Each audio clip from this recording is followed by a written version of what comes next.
It's not that I'm against medication, but I do think that it's a little bit deeper than just that, if you will, of the brain, you know? I believe like if you go into the soul or the spirit realm, then it's kind of deeper than just, being fixed with medication. Tulsa Talks is the podcast that is inspiring people to have everyday meaningful conversations to gain perspective and help the world.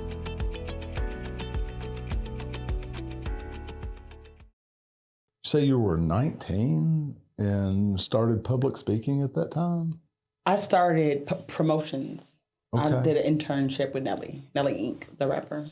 Okay. Yeah. In St. Louis? In St. Louis, Missouri. Were you already living there? Mm-hmm. Okay. Yeah. You lived there most of your life? No, I was born and raised in Milwaukee, Wisconsin. So you're a roundabouter. Yeah, I am. How many places does Tulsa make for you to live? 3. That's my 3rd. Okay. Yeah. Okay. Yeah. So Tulsa, Milwaukee, born and raised, native, and then St. Louis for 15 years, and then here for the rest. Yeah. So Nelly, that's a big name. Yeah, it's a huge name. Yep. Is he still doing anything? Yeah, he has a reality show now. Okay. So. Yeah, I listened back in, I think it was 2000 that I was listening to him. He was really popular then. That's right. That's the era. So a PR lady that does speaking and a 5-time author. Correct. What's your subject? I don't like to put myself in a box. So the latest one, I have a children's book. My first one was my memoir, about working with the celebrities. But my last one is a children's book. So I go from this spectrum to this spectrum. What does this children's book cover? It's called Accepted for Me. Accepted? For Me. For me. And I want people, it's kind of like a thing against bullying, for people for them at a young age to accept their hair color, eye color, things that usually the youth get teased about at a young age, dealing with identity, which is really needed in the world today. And of them accepting themselves and loving themselves. Yeah. Is identity in the way a person looks? It's not, but I was like, I don't know if I could go that deep with children. So I did in my other books, kind of like about who you are and who the creator God created you to be. But on that one, I did the physical appearance. Okay. So. Yeah. Make them not compare themselves with others around them and not try to live up to false expectation that they are beautiful just the way they are. Yes, and not what the media tells them that they should look like. Yeah, or what social media pictures falsely betray. There we go. Or portray. There we go, exactly. Okay, cool. So you're a woman of faith. I am. What does that mean to you?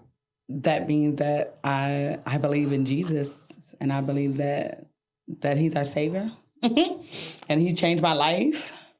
And I believe that we should all be believers, or to believe in something at least. But I am a woman of faith. And you've worked in the secular field. I have. Yes, I have. And still do to this day. Wherever I'm needed to be a light. What does that look like in your day-to-day life? How do you walk it out? I know, that's a good question. Well, I think when they call on me, or if they need advice or prayer, it's just, to me, it just says that they know who to go to, even if they're not walking it out or living that path right now. And I always reach out to them if they're going through something, but also just on a regular day, stressful life in that type of world. Just some of the stuff that I tell them is just it's not your typical stuff. Like, you don't, like, the resources that to get peace would be to pray, not to get a bottle, not to do cocaine, or not to have another party, or make another $10,000, because they're already rich. And it's like they don't have the peace that they need or looking for. You can't buy peace? No. I've tried to, believe me. Joy, peace, and everything. Yeah, I was miserable. Even though I was, doing the work and the intern for Nelly, And among the stars of the people say are stars in the world, it was a lot of drama and a lot of torment, a lot of, things that money can't buy. There are things. I've never lived in that realm with those people. And you had daily interaction with people that supported him at least. Absolutely. And you saw him some? Yeah, absolutely. And that place was not overjoyed? No, I would say I call it a false sense of happiness. Because you got to understand it's a lot of hype and excitement. So you're going to have you can be excited, but it's kind of like after the Grammys, after the parties, then it's like you would see them at an all-time low, if that makes sense. So it's kind of like y'all got Ferraris, y'all just made, but your name is all over the billboards, but you still have this depression because it's like it's not fulfilling. What are you going to do? You're just going to have another 10 more parties. You had 4 women, you're going to have 5 more women, to be candid. So, yeah. Yep.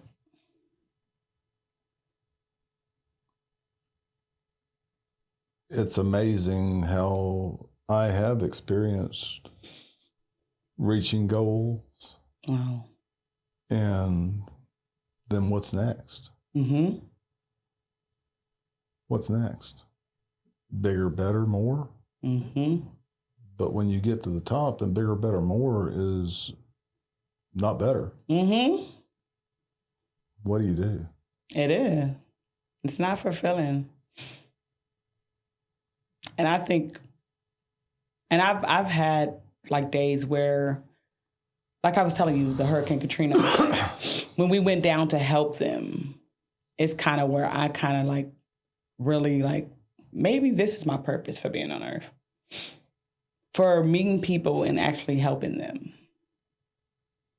Being encouraging to them. Yeah, what did you do while you were working with Joyce Meyer's ministries? Yeah, right? when we went down I did volunteer work with the youth. We fed the homeless every Tuesday. We went out, it's called Midnight Outreach. We went out there and it was so fulfilling. Then one night of meeting all my goals and my making all the money, because it was stuff that really mattered with people's soul, if that makes sense. And to me, from my beliefs, it's for eternity. And I want to make a difference, an impact, and influencing people for good and not for evil. Because I was a part of the strip clubs, and I had been to strip clubs. And I even invited other girls to come and be a part of that world in the strip clubs. So it's now I want to use my gifts and my talents to bring people into the light and not into craziness. Or to things that'll be it really hurts them. But you're still getting money. But is it worth it? Yeah. Yeah, I think that people finding purpose is much more important than people finding financial success. There we go. And your purpose might have a byproduct of making money. This is true. A good deal of money. This is true. But how do you use that money? This is true. Use that money to buy bigger, better, more, which is endless. Yeah. Because you always want more. Because enough is never enough. As a man grows, so does his desires. Yep. Enough is never enough. What are you currently doing day to day? Right now I'm just writing my books and public speaking right now and raising my daughter. How old's your daughter? She's 8. Oh, wow. Okay. Yep. One child? Yes, only one. Yeah. I have a 31-year-old. Happens to live right across the street from my wife and me. Oh. We've been married for 32 years, together for 34. Congratulations. Wow. And What an adventure we have lived together thus far. Oh, you just smiling. That's a blessing. Yeah, it's kind of interesting to me that, times weren't always easy, nor what seemed to be perfect, but we're closer now than we've ever been. That's awesome.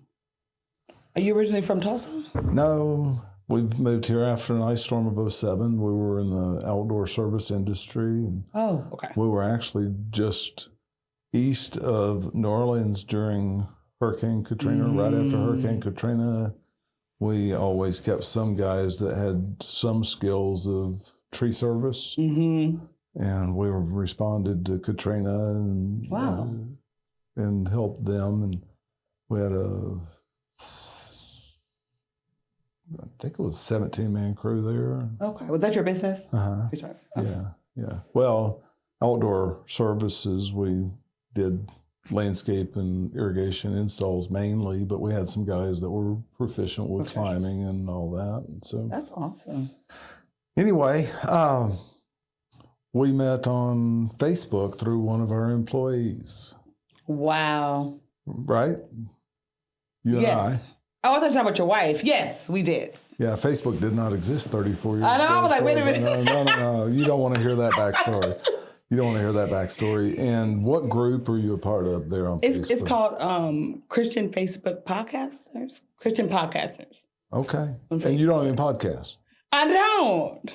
But I remember I do public relations for people. So I kind of sometimes pitch for them. And then I like listening to conversations. I've always been a conversationalist. So I love meaningful conversation. I love learning. And so I like to see all the podcasts available. So you do PR for some podcasters? Yes. And speakers who like to pitch them to get on the podcast, both ways. Okay. Networking for people. Yeah. And it's always good to know people. Yep. Being a people person, how do you keep track of who you know? That's a good question. I don't have any database or anything. It's just all in my brain. It's a natural thing. I can remember the person, where they're from, what they do. I can. But it's genuine though. I really, really love people. And I love meeting people and going into their world and getting to know them and how they think and what shapes them to be the way that they are. My major was in psychology, so. So you went through college? Yes, I haven't graduated yet.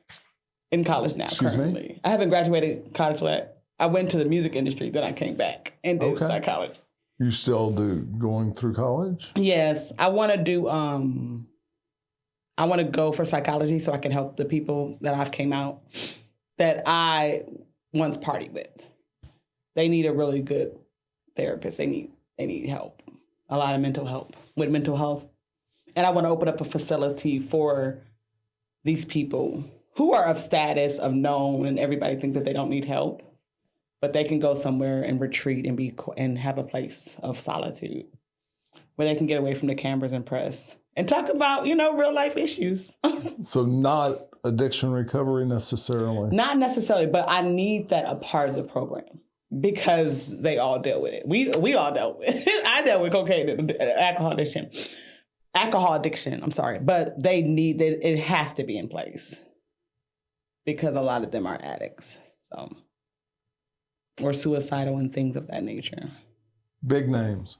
Yeah. Big names. What? Big name people that if you would drop their name, which I'm not asking you to do that. Yeah. But if you drop their names, people would probably recognize those names. Absolutely. And they're dealing with great depression, addiction, and suicidal thoughts. Absolutely. Absolutely. And only a handful of them are brave enough to admit it.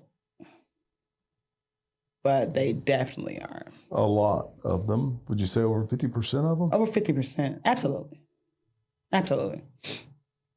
And I just wish I was like, because what made me went this path of psychology, because I was doing business, the Robin Williams, how he was a comedian of the world and committed suicide. And the Whitney Houstons. It's kind of like, man, if it was a program in place, a net in place for those type of people that they can recover. Just not from addictions. I mean, to me, fame is an addiction. Always wanting to be in the spotlight. They have no self, like they haven't been, what is it called? They haven't been seen as a kid, or they have a huge hole in their heart and they have to be recognized. Yeah. So psychology. Mm-hmm. And Christian. Yes. Do those worlds not collide? They do. Absolutely do. But I can just only talk from my experience, you know? I had both. I had my faith, but I also had the basic principles of how your brain works and the dopamine and the serotonin. When I learned about that, I said, oh, this is what, you know, I was going through recovery. I said, oh, it's you know, I understand about why the addiction is happening. So it kind of hurt. It kind of helped me with both. But I do think it's not that I'm against medication, but I do think that it's a little bit deeper than just that, if you will, of the brain, you know? I believe like if you go into the soul or the spirit realm, then it's kind of deeper than just, being fixed with medication. Fixed with medication is often a Band-Aid. There you go. And that's why I want to incorporate the real deal behind the source of the problem. If we could go deeper, if you will. Yeah. Do you think that God can rewire the brain? Absolutely. He did mine. You know? And I mean, the scripture says, let the mind be in you that's in Christ Jesus. That was my go-to. And renewing of the mind. Being the image of God. Yes. Did not find it robbery to be equal with God, but made himself. No reputation.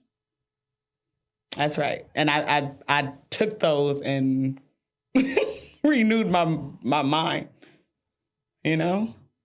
So, and it's life. So do you it's have healing. The mind of Christ? Yes. Are you sure? Yes. But you know, to me it's a hourly thing to walk that out. From me, that's my perspective. Yeah. Yeah. And you've been a Christian how long? I've been a believer. How about a radical Christian? Because that's how you kind of. Come on. Yeah. Yeah. I'm a little out there. When did you press the accelerator? I think after I came out of that life, and I'm just like. Were you a Christian during that life? No, I wasn't. But I met the Lord. I grew up in a Bible-believing household, and I met the Lord when I was like 4. You know. What does that mean? Met the Lord. Well, come on now, like he come up and shake your hand. No, it was off a TV event, like the Crusades. Oh yeah. They asked if anybody one of those wanted TV evangelists. Yeah, there we go. And I feel like when they asked if you want to meet him, just ask him, and I asked him, and I literally, felt the presence of God. I felt a peace that I had never. You can't even describe it. It was a supernatural peace. And at 4. Huh? At 4. At 4. Come on now. You didn't have peace at 4 years old? No. Well, my dad, so a little bit about my history. I had 11 brothers and sisters, and my dad was a schizophrenic. So my youngest memory of my dad is him having a shotgun saying he was going to kill his children. So I lived in fear. Yeah. So when that peace came, I was like, oh, this is I wasn't afraid of my dad. Yeah, if you're not afraid to die as a human, what can the world hold above you? There you go. And if you're living knowing that you have purpose and what your purpose is, how can you be distracted? That's good. Yeah. So after 4, you told me you were living a little different when you were 19. That's 15 years apart. Yeah. I think it's because of some of the way I was raised. My mom was very controlling. And I didn't get to experience the liberation that's found in God. You know, it was more of religion, not a relationship. And so when you say, when did I become like radical? It was after I experienced what I thought that I wanted, everything the world had to offer. And then coming out from working with the stars and celebrities, that's when I it's like, okay, I tasted that, but I tasted the real peace. And let me tell everybody in the whole world, wherever I go, that it's a real peace out there that you can't buy with silver or gold. And I won't sell it. So, yeah. You're not selling what you have? No. When I say that, I mean like... No, I get it. Oh, okay. I was like, yeah. But you'll give it away. Because you know a lot of people... But you'll try to give it every opportunity somebody or every opportunity to water. Every opportunity. People are thirsty out here for the real thing, you know? Just in Walmart or anywhere. It's like I'm always smiling. I'm always joyful. But it's beyond... it's beyond substance, it's beyond what's going on in my life right now. It's inner, you know? So when did you come out of the music industry? I was 28, so from 19 to about 29. I came out of that, but then I started doing it I took some time to recover, and then I started doing it for believers. Yep. And you have some well-known believers that you're working with? Well, I linked up with Doe Jones, Forever Jones. She used to be with Forever Jones, but now she's Doe Jones. Who else? Yeah, not asking you to name drop if you don't want to. You're welcome to. But. Oh, yes. I don't care. And I was a part of when Transformation was kind of smaller. With Mike Todd. Transformation Church? Mm-hmm. With Mike Todd, we did the youth with Soulfly. Yeah, when it was over there on the north side? Uh-huh, correct. And Willie, we would bring in Christian rappers. So Bizzo and Willie Moore Jr. things. Yeah. How long ago did Michael Todd and the church move over there to Bixby? It's been... Okay. Seems like just the other day to me, but I'm old. You're not that old. Yeah, I think it's been 8 years. I don't want to mess up, but that's actually his mom, Brenda Todd, is my mentor. Okay. That's the nonprofit I told you I was traveling with. Okay. Been to Africa with. So okay. Yeah, love to her. His mom is Brenda Todd. Ministry. Yes. His mom's ministry. Yes, correct. That's what Tommy and Brenda Todd. You have to meet them, have them on. But yeah. Yeah, I'd love that. Yes. Love that.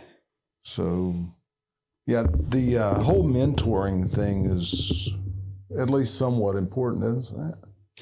It's absolutely important. When I came from St. Louis, Brenda Todd and Tommy Todd was the first people I actually met.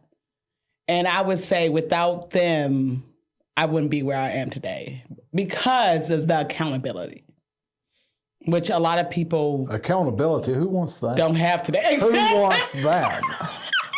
Exactly. And the young people do. I propose that if the stars had Christians around them, and then they had mentors and that accountability life partner that might not be their wife or husband, might not be their spouse, but just somebody from the outside. Yeah. Maybe a few somebodies with that high of a profile that were good confidants that are not going to tell everything to everybody or anything to anybody, actually. Yes. Then that could absolutely help those people. I absolutely believe that 100%, 110%. And that's one of my goals. Yeah, we need We need people to be able to share with. Yes. And know that they're not going to go blab. Absolutely. And they're going to be able to help us keep our ship, so to say, going in a good direction. Absolutely.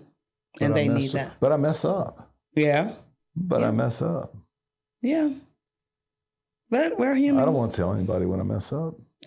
I want to keep it in the dark. Yeah. That way, nobody will know. I know. And I get to keep on dealing with that until I... Bother itself. Yeah. But to be honest, like on the path you're on, most of those secrets is what bring them to the grave, if you will. Of being trapped in this thing called fame and not having that outlet. That real friend, not in it for their money, not in it for their fame, but and they're not a yes man. You know what I mean? I'm not going to tell you this just so I can get some passes. But I'm going to tell you the truth in love, but also be your confidant. It won't leave this room after we're done. But you'll know that I just won't approve of everything that you're doing. I propose that people that hide and cover up don't share, they're in torment. Absolutely. And if they had somebody to share with, and that person was a reasonably good person, that maybe they wouldn't try to self-medicate. Yeah. So I have a question. What makes them able to be in that space? Like, I know you deal with recovery, like that's your passion. So what do we need to be that safe place for people? Does it take safety? Does it take trust? Like a connection? They have to know that you care about them. You care about them. And that you don't want to be there just for the spotlight. Okay. Or that you don't want to be there for the money, like you just said. Right. Okay. And how do they know that once they've arrived? Yeah. Because everybody's after the dollar. Everybody's after fame in their brain. Yes. Because that's what they're after. This is true. And then they have people that come in and misuse them. All the time. All the time. All the time. I have so many stories where it's like their brother just died, their sister just got killed, and there's the manager, and everybody's like, makeup, hair, you know what I mean? You take this drink and go out on stage. It's like, do you not? And then me, I used to, I just say it's a gift, just the compassion. I'm seeing them depressed and suicidal. And how does that make you feel? It made me feel helpless. Now it gave me a voice. Their pain gives me a voice. When I do these type of interviews, when I do podcasts, when I do radios all over the world, I speak up for them because I see their pain. And most people, even if they do see it, they don't care enough for it to stop the money they're making. And I really don't care. I'm like, I don't care if you're about to perform at the Grammys, but if you're suicidal, what is this for? Lights, camera, action. They're not some clowns or monkeys in a circus. So. You're saying they're real people?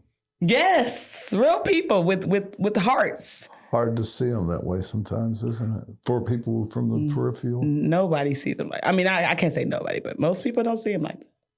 They're just elephants in the circus. Who cares about the elephant? I remember I watched a movie called Free Willy. Have you ever seen that? Of the whale? Mm-hmm. Yeah. I'm like the little boy. It's like, y'all making millions off of these people caged up. Yeah. Yeah, it's not okay. Yeah, it hurts. Is what it does to me when I see somebody hurting. It hurts me. Me too. But everybody's not like that. And I didn't know that, but I'm gonna do it. Everybody else is abnormal, and I'm the only one that's normal. That's how we should see it. That's how everybody else see it my way. Everybody does see it my way until I have a conversation with them. Until I have a conversation with them and I open my eyes and I see how people act. Really? Is it not? Is it not normal for a human being to gauge everybody else from their own perspective? It's very normal. So to me, that means that everybody in their individuality thinks that they are normal. This is true. And so therefore they gauge everybody else from their normal. Different. Wow, that's deep. And I propose that if we have enough conversations and enough information and we really care, that we can be impactful by engaging people where they are. I agree. So what do these stars need? These people that are stars need to be heard as a real person. They do. I say that people need 3 things from others. They need to be seen, heard, and appreciated. I agree. As real people, not just for what they can produce. Not real people, not for what they can give.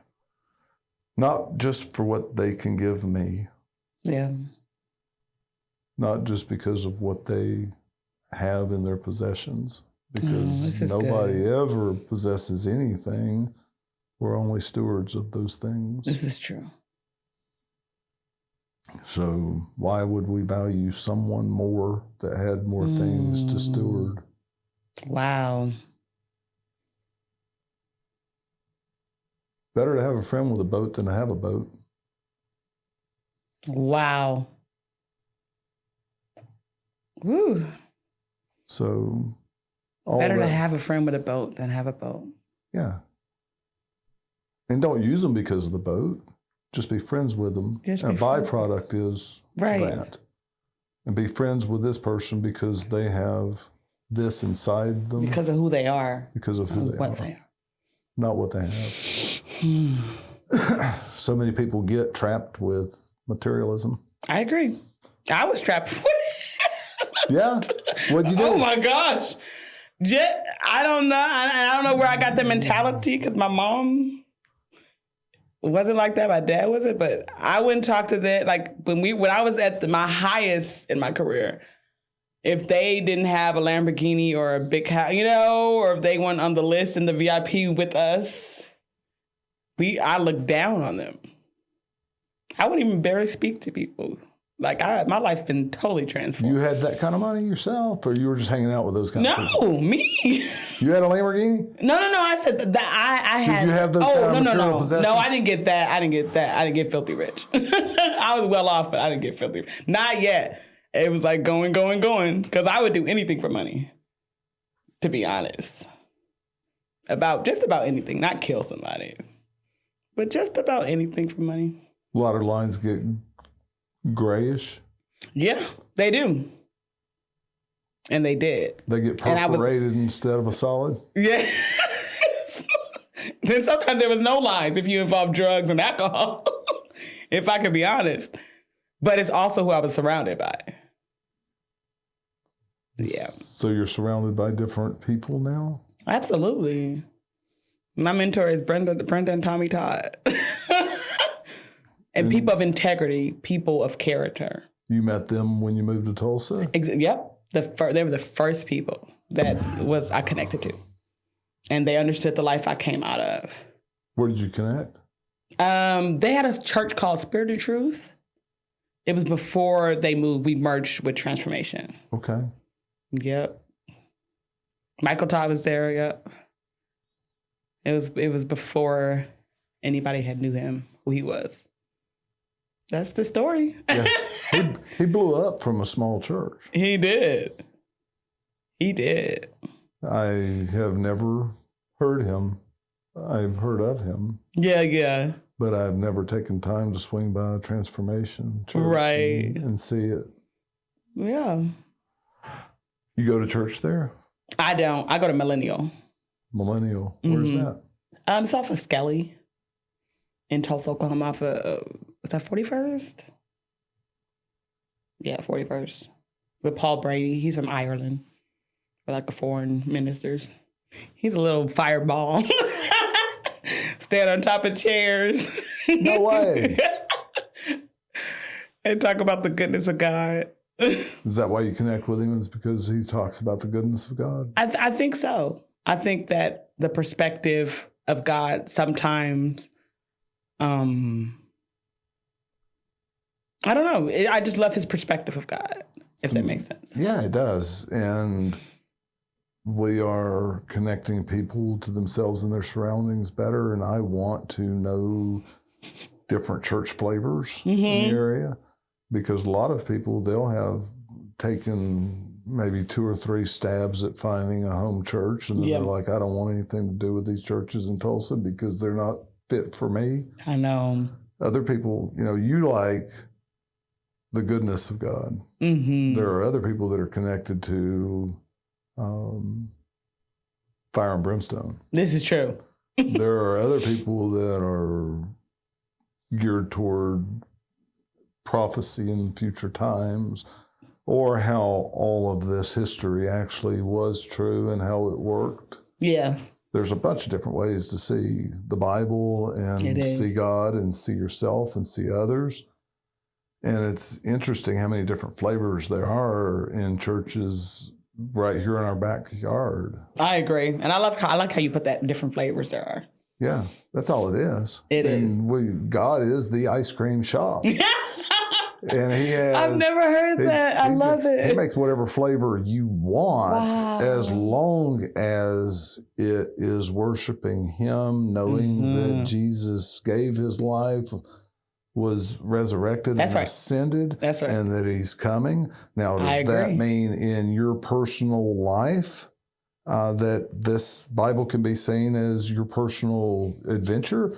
Or can it be abstract and it happened over here or over there? I mean, there's a bunch of different ways to see the Bible, because it's dense and every word is pivotal. Yes, it is. It's a lot. Yeah. Yeah. So it's a yes and. Yes. Yes and. Yes, God is who he says he is. Yes, he is the lover of your soul. Yes. Yes, he will give you what you need to accomplish his purpose for your life. Yes. Yes and. I love it. God is the ice cream shop.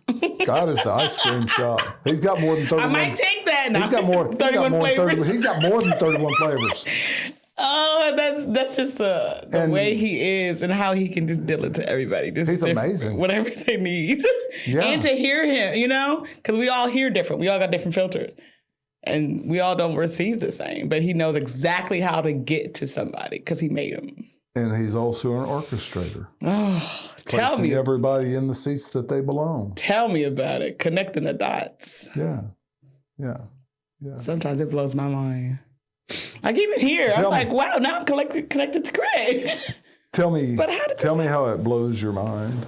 As far as connected. God being the orchestrator. Well, to me, just being here, I've never done a podcast in Tulsa.